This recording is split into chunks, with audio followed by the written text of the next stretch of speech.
It wasn't showing that I was live on my end, so that's why it was taking so long. But anyways, welcome to episode 4 of X-Men 97, Motendo Lifedeath Part 1, a two-parter episode, which was very unexpected to say the least in how they presented it. But regardless, we're going to discuss it. I am Sabrina Stella, the wrestling doll on the UPRW channel. To my left, we have the host of the Mike Knox Show every Monday at 6 for the intelligent wrestling fans. Tell the people how you are doing, Mr. Mike. I am doing great. I am excited about tonight's episode because tomorrow's episode live, the season finale, or I believe not to say, I think they got 10 episodes, but the next episode comes out tomorrow. So I'm just glad that we're getting through this finally and talking about one of the best TV shows of the 90s and now probably one of the best cartoons to come out in this new generation as well. So I'm excited to be here to talk about it. I'm just happy it's a cartoon that's not draining the minds and brainwashing the youth of today. And anyways, on the bottom, underneath both of us, we have the founder, co-creator, tribal chief, head of the table of Unpopular Review. And if I don't say it like that anymore, I will never hear the end of it. It's the executive consultant. Thank you so much for that glowing entrance. I have to say, I will echo some things that Mr. Knox up there says, but I also have some thoughts, and we're going to talk about these thoughts. Well, that's why we're here to discuss episode 4 right before we get into our finale of this show, which is going to make me cry. Not as much as an episode of this show did, but I will talk about that another time. I will just say it wasn't this one. But this episode starts off with Jubilee's 18th birthday, and everybody's talking about how are we going to celebrate it? How are we going to show her our love and all that? Magneel's like, there's no time for celebrating. We got to get our training in, etc., etc. And she's not happy because at the end of the day, even though she's turning 18, she's still a child on the inside. And part of that did get taken away when her powers did develop. So before we know it, she and one other member, Roberto, get sucked into a video game, basically showing her memories, which turns out to be an evil scheme by said creator of the game. Which it was an interesting way to go along with this part of the episode, which I wasn't expecting. I didn't mind it. I'm not going to say I loved it, but I was okay with it. I wasn't sure why they were doing it, but hey, to go on with progressive storytelling for Miss Jubilee, why not? Nah, I'm with you there, Wrestling Doll, Mr. Stella. Out of all the episodes they've had, this was probably my least favorite thus far.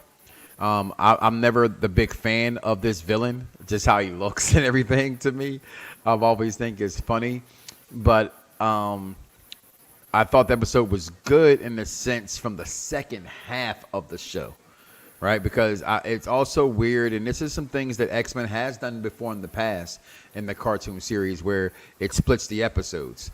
And as growing up, being an adolescent, young adult, I didn't really pay attention to the shift as much as I did in this episode. But something that executive consultant said on the very first show we did here and watching this, even in our chat, the dialogue in this program is so adult, and it was damn near creepy that what Storm was actually going through in the second half of this episode. But the part with Jubilee, I think it's funny. She's always been one of my least favorite characters on X-Men, although I'm very pleased with her cheerfulness and her youthfulness as she adds to the show where everybody else is so grown and serious all the time. She's not.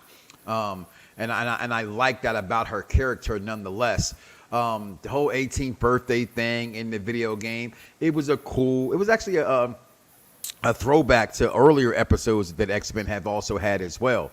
But diving in for me, the second half of watching Storm and her going through her metamorphosis of getting her powers back, I love the spirituality in that, where it was pretty much a mental block, right? That she had to overcome. Executive consultant myself was talking about Transformers Beast Wars the other day. And shout out to my man Wise Shabazz, the one we call Wise, always loved Beast Wars. He said, man, I just love the fact that spiritually that's how they got to get to transform. And that's essentially what they did with Storm. So I thought that part of the show was amazing. I loved it. Get to see her get her powers back, and the throwback to her and old Bull in the past being together. Everybody always talks about Storm and her relationship because of Black Panther. Like that's the only relationship they've ever known Storm to have, which I'm a big fan of that storyline. I wish they'd have kept that alive, but unfortunately we lost our king. And maybe went a different route with that as far as the live action is concerned. But I've been speaking long enough, but as much as not my favorite episode, I dig the what they would call the character arc in this episode. So let's pick up on a few things. Wrestling Doll Sabrina Estella said that there's an episode coming up, I guess, that she's talking about that she cried on. I cried on this episode. I really did because it was that bad. For me to watch a stellar episode 1, a stellar episode 2, and a phenomenal episode 3, I have to add a bit of agreement to what Mike Knox was saying, because Mondo, whatever his name is, I forgot his name right now, Mondo, is not my favorite X-Men villain. X-Men has a lot of villains. Their rogues gallery is slept on. Like I mentioned last week, the Mr. Sinister is actually my favorite one. But Magneto, Master Mold, and the Sentinels is fantastic. Apocalypse! The GOAT villain. I'm not a fan of him. He's too crazy. He's too kooky. He's too much of ridiculous, and it was taken away from the story that they were trying to tell, in my personal opinion. The only good thing I liked about it was the fact that the Jubilee in the game that she met was voiced by the original Jubilee actress. So I appreciated that nod. And I'm with Mike also on this. And Jubilee is not one of my favorite characters. However, at the same time, I don't have a problem with her. I only have a problem with episodes with her, even though she had one of the worst episodes of all time in the X-Men 97 series. I mean, the original 90s series. Because this is a continuation, but I'll say a soft continuation to me. What I mean by that is, one, because of the dialogue, two, is because of the storyline. But really, if you look at the original and you look at this series, they're the same in the fact that they use a lot of the same storylines of the 90s, but it is so adult compared to that 90s crap where everybody was destroying and screaming all day, right? We're talking about badass stuff, and we're going to see it in the next episode. We're going to see it in the freaking the last episode that happened. And we saw it in the last episode we talked about last week with that horror movie of an episode, Mr. Sinister. So I can't say I was a fan. Now, the second part of the episode was Storm. I wasn't a fan of that either. I see why they did it. I appreciate why they did it. I respect why they did it, and a whole bunch of other things I can give credit for. But once again, it's taking away, I think, even though I think it will tie all in soon. I really do. But I felt like it was deteriorating a little too much from what they were trying to tell in the other stories. And I was, as a fan of what those other stories were, I wanted to get more into that, as opposed to Storm playing how Stella got her groove back. So that's my only niche I have with this episode. But we'll talk more about that with my final thoughts. Fair enough. This one wasn't my favorite either. I'm not going to say it's the worst X-Men episode I've ever seen, but it definitely wasn't one of the best. It's somewhere like in the neutral, like the meh zone for me.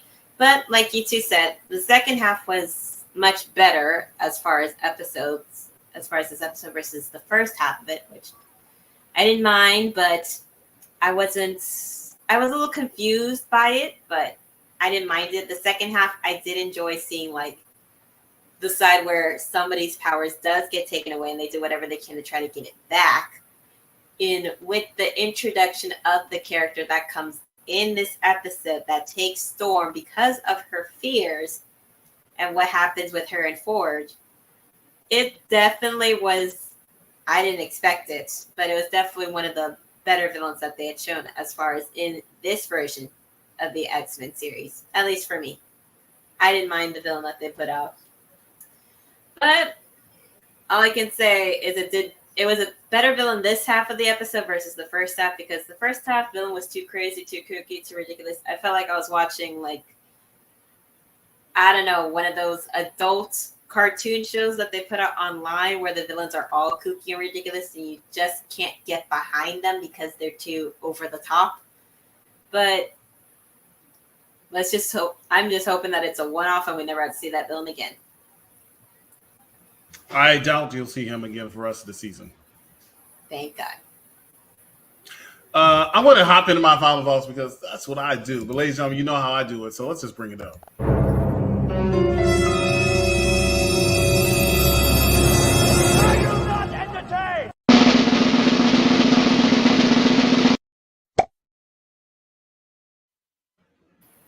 That's right.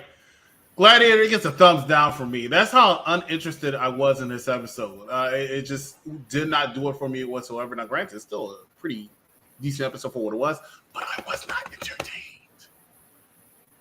And they did me dirty because the first 3 episodes were fire. So when I got to this episode, I was not entertained.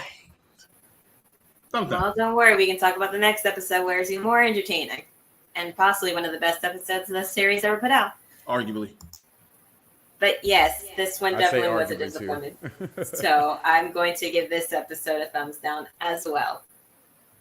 It hurts me, but I have to. I'm with y'all. Never been a big fan of Forge. Hate this villain. Never a big fan of Jubilee. I don't understand the new character they're trying to introduce. That they when they kidnapped him in the very first episode. I just didn't. For it to be a 10-episode season, I don't think that they can afford to have what this seemed to completely be, which is what we call in the TV world a filler episode. You can't have a filler episode with only 10 episodes. I just don't understand that thought process. When you're having 23 episodes a season like episodic TV does, you can do that twice a year, 3 times a year. But when you're having 10 episodes and you're coming off hot like fire, like die line,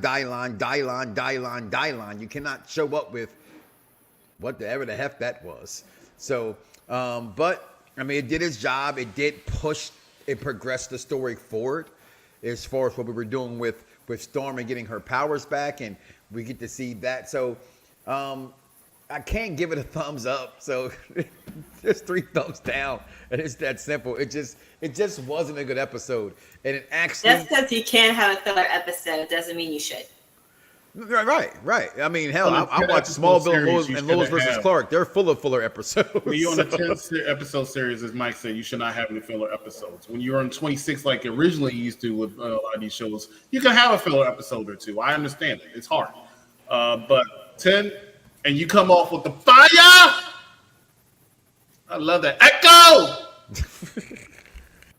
They put that fire out with the fire extinguisher this episode. But no, I can't wait to talk about our next episode on Friday.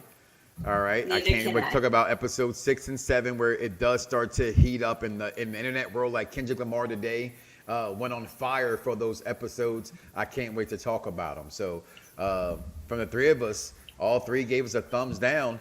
What time are we here on Friday, Miss Sabrina Estella? We should be on the air at around 7. So that,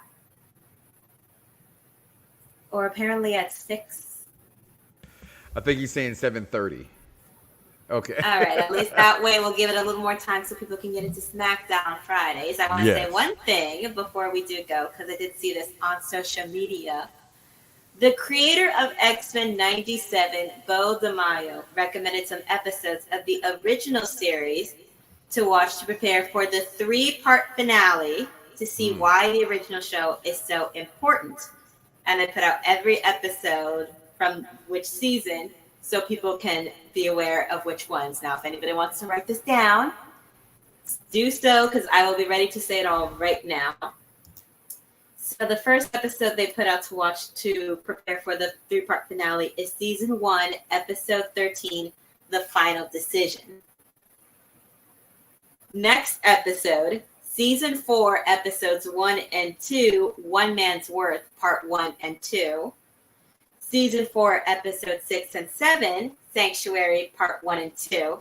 And then the final episode to watch to prepare for the finale, season 5, episode 12, Descent. And that is what I wanted to add. And from all of us here on UPR, we will be back on Friday at 7:30 to talk about season 5, episode 5 of X-Men 97. And I will be back in less than a couple hours to talk about night 2 of NXT Spring Breakin' on the UPR Wrestling channel that you can check out on YouTube as well. Just follow the links in this picture box and in the description below and social media, etc., etc. And I wish everybody a pleasant night for those that enjoyed watching us. And I'll see you soon in less than an hour. Fingers.